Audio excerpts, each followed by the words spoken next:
Hey, English 111 students, this is Miss Williams. Welcome to week 4 of our 13-week semester. Week 4, I can't believe it's already been 4 weeks since class started. We are making our way through the semester pretty quickly. I'm going to open up your assignments for the week. So last week you worked on your outline for your first formal assignment, the education narrative. And this is, a good assignment to begin the semester with because it's not really difficult. You're basically just writing a narrative where you can use I and, talk about yourself in the first person and your experiences. So, in that respect, it's not really a technical academic paper, but it does let you guys look back and kind of examine some of those events over the course of your education, the people that have influenced you, either in a positive or negative way, the events, assignments, grades, life events that could have impacted your education, whether in a positive or negative way. And that kind of will help bring you to the present so that you can start thinking about your own relationship with learning.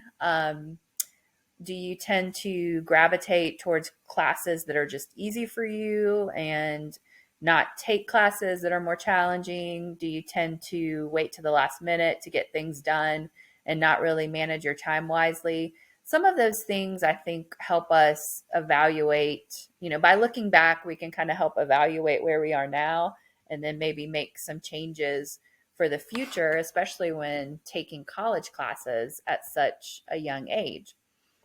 So anyway, this week you're going to work on your rough draft for the education narrative based on the outline that you turn in on Sunday or by Sunday. You are going to use that outline and you are going to write a rough draft. I would really encourage you to look at those student examples. So the same student examples that we had attached with week three's assignments, those are also attached here again with week four's assignments. These are really strong, well organized. They're in MLA. They're just really well written education narratives. So look at those examples again, look at your outline, and you're going to write your rough draft, which is due in the peer review discussion board by Wednesday. You will use the peer review guidelines to help give your partner feedback. So there's really specific instructions. What are you looking at? You're going to copy and paste these questions from the peer review guideline into the discussion board, and you're going to answer them for your partner. Partner list is attached. Make sure you open that. Again, read the directions at the top, look for your partner, and again, you're going to post your paper for them in the discussion board, in the peer review discussion board by Wednesday. They're going to post their paper for you by Wednesday, and you're going to give them feedback by Friday. So you've got 2 whole days to look at their paper, give them feedback. Remember, we learned last week, feedback is not just about telling them the good stuff, but start with the good stuff. What do you like about their paper? Do you like their quote? Do you like their title? Do you like their organization? Do you like their main ideas? And then give them some feedback on things they can improve. Do they need a better title? Nobody's paper should be titled Education Narrative. That's boring. Come up with something unique to your paper. Do you like the quote that they used? I mean, give them that positive feedback, but then give them some feedback that will be helpful for changes that they can actually make. Is their paper a little bit short? Remember, we need 1,000 words. So if they've got 900 words, you need to look through their paper and find where they could maybe add a little bit more detail. I always find with students that most of you on this assignment have great main ideas, but then you don't give me the detail. What Why did you like that teacher? Give me a specific time that she was encouraging to you. What did she say to you? Why don't you like math? What were some of those, different math concepts that you really struggled with? So be as specific as possible, because that really helps make the narrative your own, and it sets your paper apart from all the other papers that I'm going to be reading and grading. Once your partner gives you feedback, you're going to look at their feedback for you, which again is due in the discussion board by Friday. And you are going to revise your paper. Make sure you put it in MLA. Again, look at those student examples. They are both in MLA. That is 12-point font, double space. They've got their 4-line header up here in the left-hand corner. They have a unique title. There's no extra space between the paragraphs.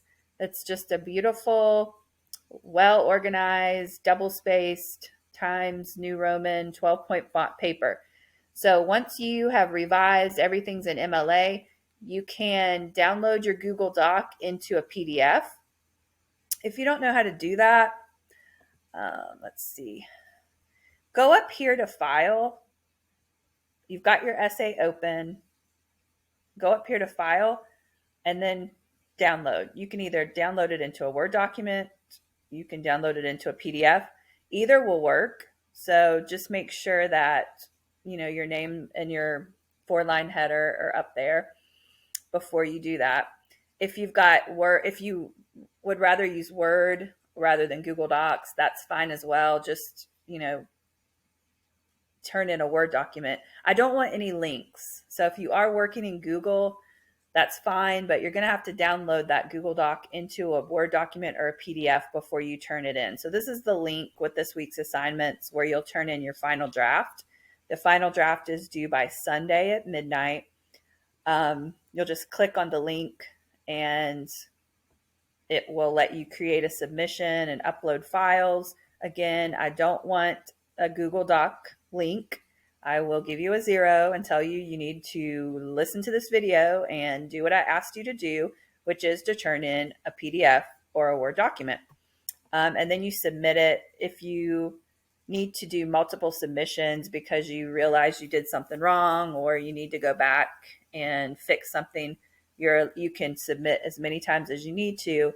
You can submit after the due date, which is Sunday at midnight, but it's still going to show me that you submitted late. So remember, according to my syllabus, I can knock off points for every day that your paper is late. And even if you revise your paper, you're not going to get those points back. So just keep that in mind. Many of you turn in your rough draft and then you forget after you fix stuff. You forget to submit the final draft. So don't be the person that does that. If you have any questions, please make sure that you reach out to me. We are definitely moving quickly, but we've got a couple more weeks until the middle of the semester. You've got fall break in a couple weeks, which is great. You get a couple days off. So those of you who've been texting me and emailing me questions, I really appreciate it. No question is too small or, silly to text me or email me about. Those of you who are struggling to turn work in and missing deadlines, again, no shame.